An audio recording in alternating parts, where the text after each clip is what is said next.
Olá, amigos telespectadores, seguidores e inscritos. Parece que o ativismo judicial dos ministros do STF e demais cortes militantes parece que realmente não terá fim. Vamos colocar uma matéria aqui que com certeza os brasileiros vão gostar muito de ter acesso, mas acima de tudo de comentar. Vamos à matéria aqui. Está na tela, pessoal. Segundo o Conexão Política, jornalista da Globo News diz que MPF recebeu recados do Supremo sobre caso Bolsonaro. Otávio Guedes diz que é impossível que não haja denúncia contra o ex-presidente Jair Bolsonaro. A matéria vem assinada pelo Raul Holdef Nascimento, matéria do dia 13 de novembro de 2023, horário de publicação 13 horas. Vamos ao teor da matéria. A revelação sobre um suposto aviso do Supremo Tribunal Federal, STF, ao Ministério Público, destacado por um jornalista da Globo News, Otávio Guedes, acerca da possibilidade de os procuradores serem processados por prevaricação caso não denunciem o ex-presidente Jair Bolsonaro do PL, está gerando consternações por diversas razões. Uma delas, frequentemente subestimada, é que a ADPF 881 está atualmente em análise no STF, investigando especificamente o crime de prevaricação quando utilizado para pressionar o Ministério Público, violando sua independência funcional e configurando uma espécie de crime de hermenêutica. Além disso, destaca-se que uma liminar foi concedida pelo ministro Dias Toffoli com o objetivo de evitar interpretações do artigo 319 do Código Penal, prevaricação, que inclua a defesa de orientações minoritárias ou em desacordo com membros ou atores sociais e políticos. Embora não seja usual que uma corte transmita recados, caso isso ocorra, convém que não envolva casos sob sua análise e, sobretudo, que esses recados não contradigam seu próprio entendimento jurisprudencial. Está aí a matéria da Conexão Política, que nós vamos completar aqui neste momento. Vou voltar aqui para a nossa tela, que isso aqui é extremamente interessante. Vamos completar aqui com a sonora do próprio jornalista durante um programa da Globo News, o Estúdio I. Vejam que impressionante o relato do jornalista. Geralmente esses jornalistas da Globo e de esquerda, eles têm realmente fontes que estão ali dentro do sistema, vamos dizer assim, e que fornecem informações, talvez por amizade, mas eu acredito que a maioria das vezes por pagamentos. Então esses jornalistas, geralmente, eles têm ali a informação da realidade, do que está acontecendo. Nós vamos colocar aqui na tela, preste atenção.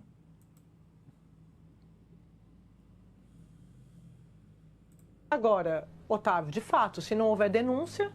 Impossível não haver denúncia.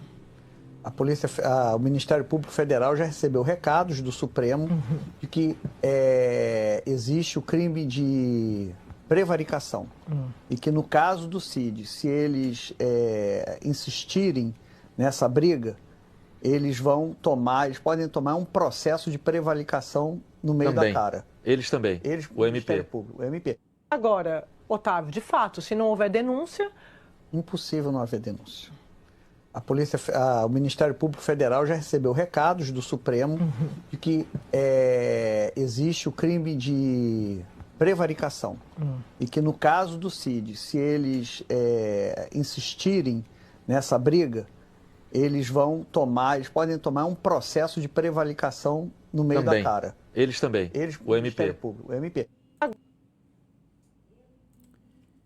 Eu passei 2 vezes propositalmente esse vídeo. É uma coisa tão grave, além de todos os fatos graves que nós já conhecemos, né?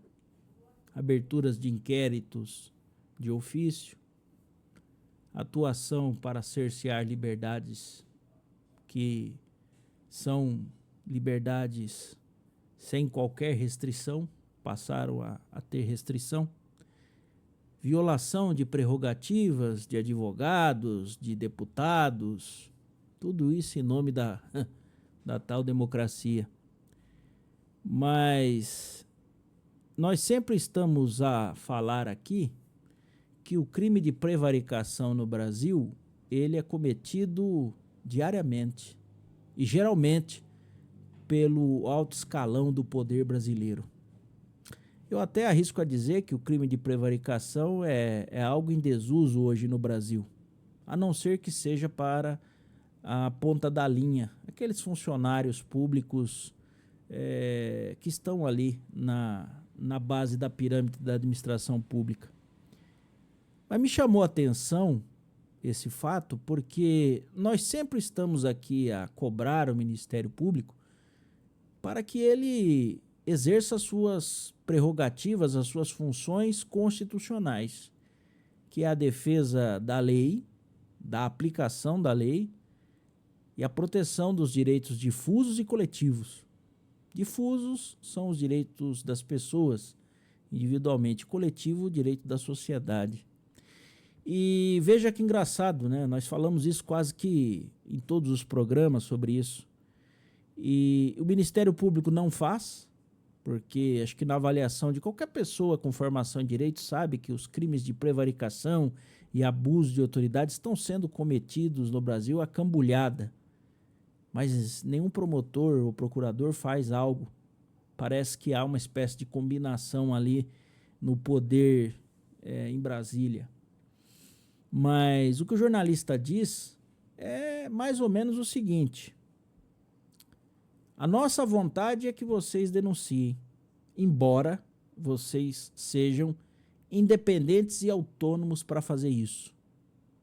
Para os amigos que acompanham o canal e não conhecem a área do direito, nós temos que dizer o seguinte: o processo judicial brasileiro, ele possui 3 partes importantes e sem elas não há processo, que é o juiz, encarregado de analisar os fatos, as provas dos autos e a lei de acordo com a prova e os fatos, e proferir um julgamento de acordo com, né, o seu entendimento, sempre obedecendo à lei. Além do juiz, você tem a acusação, que é, a grosso modo, exercida pelo Ministério Público Estadual, no caso de crimes estaduais, e o Ministério Público Federal, no caso de crimes federais. E você tem a defesa, né? Defesa que é encarregada de preservar os direitos constitucionais e legais do preso, ou do acusado, ou do réu, durante o processo, mas também de estabelecer, de acordo com a prova dos autos, e também requerendo a elaboração de provas, de estabelecer teses defensivas visando a absolvição do réu. Vejam bem, é ilegal a pressão do juiz contra o promotor e também é ilegal a pressão do promotor contra o juiz. Da mesma forma, em relação ao juiz e à defesa, o advogado. A partir do momento que a gente considerar, que nós viemos a considerar que este jornalista está falando a verdade, realmente é a prova de que o ativismo judicial não tem limites, não vai parar, e a gente não sabe aonde ele vai chegar. Porque eu queria perguntar para um procurador da República neste momento, para dizer a ele: senhor procurador, os senhores não vão fazer nada? Já tiraram prerrogativas de populares, cidadãos, direitos, relativizaram no mínimo, e deputados. E por último agora, o mais recente, de advogados, que não estão podendo fazer sustentação oral em plenário. E agora eles vão para cima do Ministério Público Federal para dizer a eles: olha, é do nosso interesse, julgadores, que fulano de tal seja denunciado. Se vocês não denunciarem, nós vamos denunciá-los por crime de prevaricação. Mas como é que funciona isso?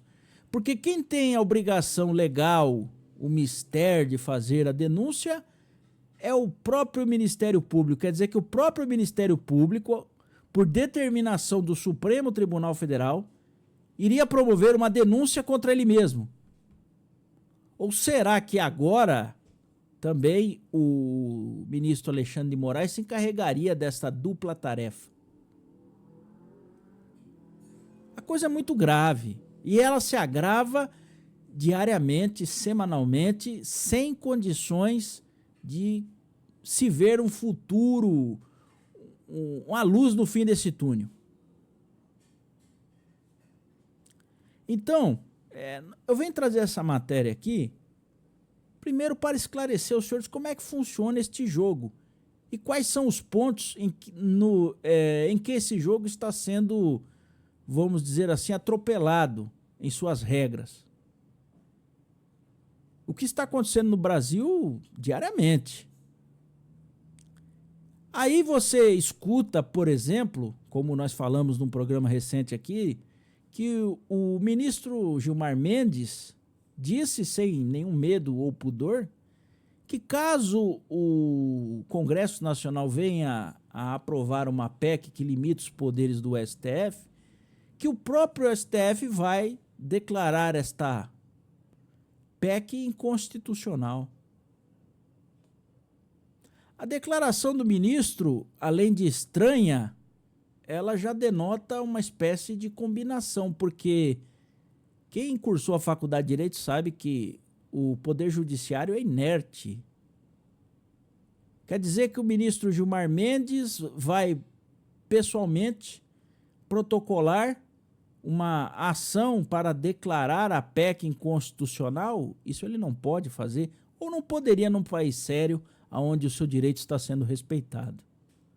Ao dizer isso, ele já adianta que já existe uma combinação, provavelmente entre partidos ou políticos de esquerda, que assim que essa PEC for aprovada, que vão entrar com uma ação no Supremo e que ele já adianta que será declarada inconstitucional. Então, nesse cenário, é importante que nós tenhamos aqui o conhecimento e a coerência analítica de analisar que não tem fim. E uma guerra, eu não sei qual está aí se aproximando. Porque todos aqueles que tinham direitos, prerrogativas, funções constitucionais estão sendo afastados diante deste trem sem freio que está a marchar, a andar de forma violenta contra tudo e contra todos. Preocupante o cenário. Mas nos próximos dias nós vamos ver o que vai acontecer, né? Está se discutindo muito aí, eu não sei porquê, eu não sei se tem alguma fonte que soltou essa informação ou se é um mero reco-reco aí de grupo de WhatsApp ou Telegram, que o presidente poderia ser preso. E aí muitas pessoas dizem que se o presidente for preso, o presidente Bolsonaro, que o Brasil poderia entrar num caos aí. Quem disse isso foi inclusive o desembargador Sebastião Coelho. Mas vejam só, não se espantem se dias antes disso vir a acontecer, não for decretada no Brasil uma GLO, para exatamente evitar qualquer tipo de manifestação de rua no Brasil em prol do presidente que até então estaria preso, Jair Bolsonaro. Então, gente, eu tinha muita coisa para comentar sobre isso, só que eu vou me ater a esse conjunto que eu apresentei aqui a vocês. Espero ter sido instrutivo, mas eu quero que vocês pensem muito sobre isso. Isso é importante, porque realmente até aqueles que têm ferramentas contra o ativismo judicial estão tendo as suas ferramentas tomadas. Isso é gravíssimo, ok? Fica aí mais esse vídeo, pedindo a vocês que não se esqueçam de curtir e compartilhar essa transmissão, isso é muito importante. Forte abraço.